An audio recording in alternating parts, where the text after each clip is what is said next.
So hello guys, आज हम लोग स्टार्ट करने वाले हैं बायोलॉजी का फर्स्ट चैप्टर लिविंग वर्ल्ड। ये एनसीईआरटी का पहला चैप्टर है 11th स्टैंडर्ड का।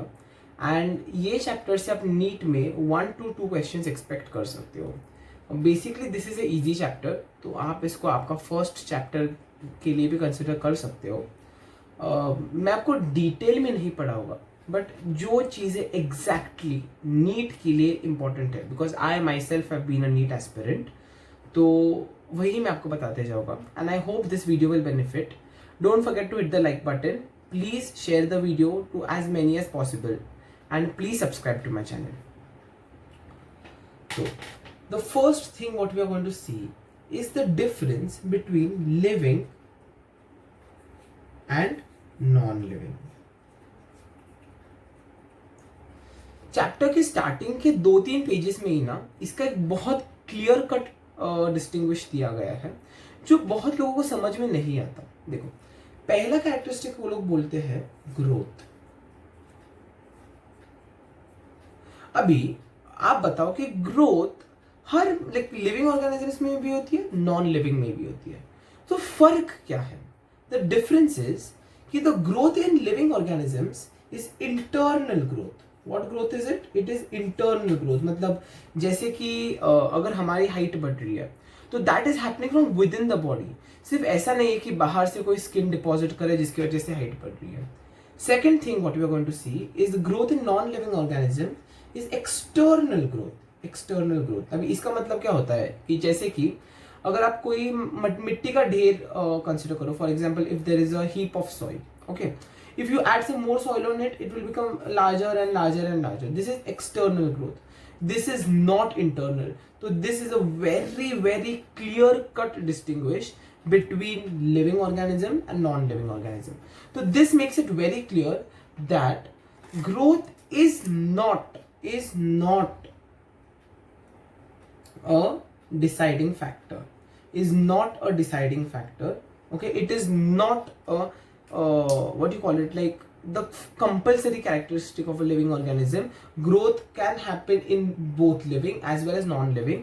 Just the growth, if they use the term internal growth, then yes, it is a characteristic. But if they just use the term growth, then no, it is not. Then second characteristic what we'll go for is reproduction. अभी ये बहुत interesting है। देखो, वैसे देखने जाओ तो non living में रिप्रोडक्शन नहीं होता, so reproduction is not a non living character. But then too we can't use this as the only classification for living organisms. The reason is कि उन लोगों ने ना 3 एग्जाम्पल्स दिए हैं, 2-3 एग्जाम्पल्स दिए हैं, 3 एग्जाम्पल्स है, एग्जैक्टली 3 एग्जाम्पल्स है, जो ये प्रूव करते हैं कि reproduction can happen in living organisms as well as cannot happen in living organisms. इसका फर्स्ट एग्जाम्पल उन लोगों ने दिया है इनफर्टाइल कपल्स। अभी इनफर्टाइल कपल्स से मतलब क्या है? इनफर्टाइल कपल्स मतलब ऐसे कपल्स जिनको बच्चे नहीं होते। तो इसका मतलब ये होता है क्या कि वो इंसान जिंदा ही नहीं होते? No, that is not the case. So this is not the compulsory defining characteristic. It is an exceptional characteristic. Okay, it is one of the properties possessed by a living organism. But ये compulsory नहीं है कि सारे living organisms reproduce करें. Second example वो लोग देते हैं mule. अभी बहुत लोगों को mules क्या होते हैं पता नहीं होता, तो उनको बता दो। mule मतलब खच्चर। खच्चर मतलब सॉरी अगर मैंने हिंदी में इसको गलत लिखा तो खच्चर मतलब जो एक मेल डोंकी और फीमेल हॉर्स के यूनियन से जो पैदा होता है उसे बोला जाता है म्यूल। अभी थर्ड जिसके पास हम लोग जा रहे हैं ना, वो है स्टराइल वर्कर बीज। अभी बीज में ना एक बीज मतलब मधुमक्खी, they have a very distinguishing characteristics, that is कि not all bees can give birth to other bees. Only the queen bee gives birth to another bee. Okay, तो ये 2 हो गए। थर्ड प्रॉपर्टी जो वो उसके बारे में बात कर रहे हैं, that is cellular organisation. And yes, this is a property possessed only by living organisms, ये सिर्फ लिविंग ऑर्गेनिजम्स में होती है, एंड ये सारे लिविंग ऑर्गेनिजम्स में होती है, ऑल ऑफ देम। देखो ये बोथ दोनों में होती है, मतलब लिविंग में भी नॉन लिविंग में भी। रिप्रोडक्शन ऐसी है कि some of them, like some may not have, तो कुछ में है कुछ में नहीं है, ऑल ऑफ देम। तो मतलब सेल्यूलर ऑर्गेनाइजेशन एक ऐसा कैरेक्टरिस्टिक है जो लिविंग ऑर्गेनिज्म में होना ही चाहिए, वो नॉन लिविंग में हमको नहीं मिलेगा। और इसीलिए इसका एक क्लासिक एग्जाम्पल जो हम लोग लेते हैं ना कि let's begin by the smallest organisms, that is bacteria, बाद में फंगाई, ठीक है। तो ये बहुत सिंपल ऑर्गेनिजम्स है, ठीक है, बैक्टीरिया, फंगाई, बाद में इसके बाद हम लोग जा सकते हैं प्रोटिस्ट्स पर। तो ये बहुत सिंपल एग्जांपल्स है जो सेल्यूलर ऑर्गेनाइजेशन से स्टार्ट होते हैं। इसके बाद हम आते हैं एनिमल्स पर, प्लांट्स पर, मतलब बेसिकली फंगाई, एनिमल्स और प्लांट्स ये मल्टी सेल्यूलर है। तो देख सकते हो कैसे एक सेल होती है, फिर एक सेल से दो सेल से ग्रुप ऑफ सेल्स बन जाता है, वो हम लोग बाद में डिटेल में डिस्कस करेंगे। बट अभी के लिए तो आपको ये समझना है कि सेल्यूलर ऑर्गेनाइजेशन जो है वो सिर्फ लिविंग ऑर्गेनिजम्स में मिलेगा, वो नॉन लिविंग में नहीं मिलेगा। पर हमने 3 कैरेक्टरिस्टिक्स को डिस्कस कर लिया है, अभी हम आगे के 3 के पास बढ़ते हैं, ठीक है। तो जो हम लोग 4th कैरेक्टरिस्टिक देखते हैं ना, दैट इज मेटाबॉलिज्म। अभी एकदम आसान शब्दों में मेटाबॉलिज्म क्या है, एक सिंपल एग्जांपल देने जाओ तो जैसे कि कोई सब्जी, अगर हम लोग कोई सब्जी घर पे लाते हैं तो क्या हम उसको वैसे ही खा डालते, कच्चा ही खा डालते हैं? नहीं, हम लोग पहले उस सब्जी को अच्छे से धोते हैं, काटते हैं, फिर उसको मतलब गैस पर पकाते हैं and then we digest it. इसका ही मतलब मेटाबॉलिज्म है। देखो अपने बॉडी में भी ना खाना जाने के बाद वो डायरेक्टली ब्लड में वैसे अब्सॉर्ब नहीं हो सकता, तो ऐसे बहुत सारे रिएक्शन है जो अपने बॉडी में होते रहते हैं जो अपने को जिंदा रखते हैं। मेटाबॉलिज्म क्या है? सेट ऑफ रिएक्शंस,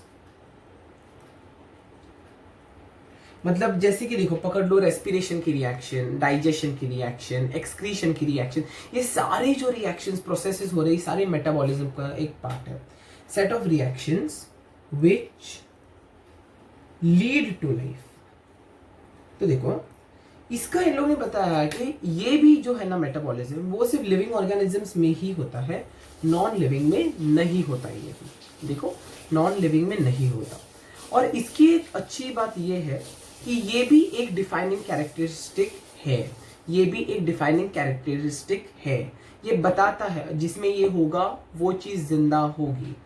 बट एक चीज है कि ये मेटाबॉलिज्म की जो रिएक्शंस होते हैं ना, इनको इन विट्रो भी किया जा सकता है। अभी इन विट्रो का मतलब क्या होता है, देखो मैं आपको बताता हूँ। इन विट्रो और इन वीवो। इन विट्रो मतलब कि आप लैब में एक डिश ले लो और लैब में कर दो, वो होता है in vitro. Okay, in laboratory. देखो इन विवो क्या होता है? इन विवो वो होता है कि जहां पे आप आपके बॉडी के अंदर वो रिएक्शन हो रही है, ठीक है। तो ऐसे रिएक्शंस जो लैब में किए जा रहे हैं, इनको अभी ऐसा तो नहीं कि अगर टेस्ट ट्यूब में ही रिएक्शन कर दो तो टेस्ट ट्यूब भी जिंदा हो गई, नहीं। इसका मतलब ये है कि ये जिंदा इंसान के बॉडी में ही रिएक्शन होती है ऐसे, ठीक है। बट मेटाबॉलिज्म एक डिफाइनिंग कैरेक्टरिस्टिक है। अभी 5th कैरेक्टरिस्टिक जिसके पास हम लोग जा रहे हैं वो है कॉन्शियसनेस। अभी कॉन्शियसनेस क्या होता है? जैसे कि देखो हम लोग इंसान है, जानवर है, सारे लिविंग ऑर्गेनिजम्स है, उनको पता है कि वो लोग जिंदा है। ये जो समझ होता है ना कि हम लोग को पता है कि हम लोग जिंदा है, this is consciousness, this is consciousness and this is also a defining characteristic of living organisms. But ये नॉन लिविंग में नहीं पाया जाएगा, ये नॉन लिविंग में नहीं पाया जाएगा। तो ठीक है, तो हम लोग एक क्विक रिवीजन लगा लेते हैं। देखो सबसे पहले हम लोग ने ग्रोथ की बात की। ग्रोथ अगर इंटरनल हुई, मतलब अगर अंदर से हुई तो वो लिविंग में होती है, नॉन लिविंग में नहीं होती, नॉन लिविंग में ग्रोथ से बाहर से होती है। जैसे कि आप मट्टी के ढेर की बात कर लो, तो मट्टी के ऊपर और मट्टी डाली तो वो ग्रो करती जाएगी। रिप्रोडक्शन में बात किया कि ठीक है ये लिविंग ऑर्गेनिजम्स में होता है, बट यही वो चीज नहीं है कि जो बताएगी ये चीज जिंदा है कि नहीं। देखो कुछ लिविंग ऑर्गेनिजम्स रिप्रोड्यूस करते हैं, कुछ नहीं करते, उनकी मर्जी। थर्ड जाते हैं सेल्यूलर ऑर्गेनाइजेशन, तो वो सारे लिविंग ऑर्गेनिजम्स के पास होता है, सारे लिविंग ऑर्गेनिजम्स के पास होता है, नॉन लिविंग में वो नहीं पाया जाता है। और बाद में हम लोग देखते हैं मेटाबॉलिज्म और कॉन्शियसनेस, और ये दोनों भी डिफाइनिंग कैरेक्टरिस्टिक्स है। तो डिफाइनिंग कैरेक्टरिस्टिक्स कौन से मिले हमको?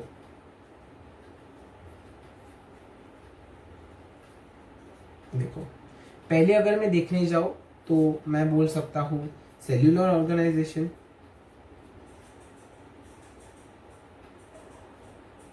दूसरा अगर मैं देखने जाऊं तो मैं बोल सकता हूं कॉन्शियसनेस। ओके, तो ये तो दो हो गए।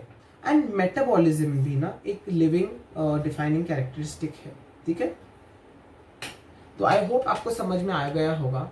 आपको ऐसे ही फ्लो चार्ट्स बनाकर रखने हैं कि आप यहाँ पे कैरेक्टरिस्टिक्स लिख लो, लिविंग नॉन लिविंग किस में क्या होता है, बहुत इजी पड़ेगी बाद में रिविजन। ओके, एंड प्लीज ये वीडियो को लाइक करना, शेयर करना जितने लोगों से कर सकते हो, और अगर आपको मेरी टीचिंग अच्छी लगती हो तो मुझे कमेंट्स में बता देना।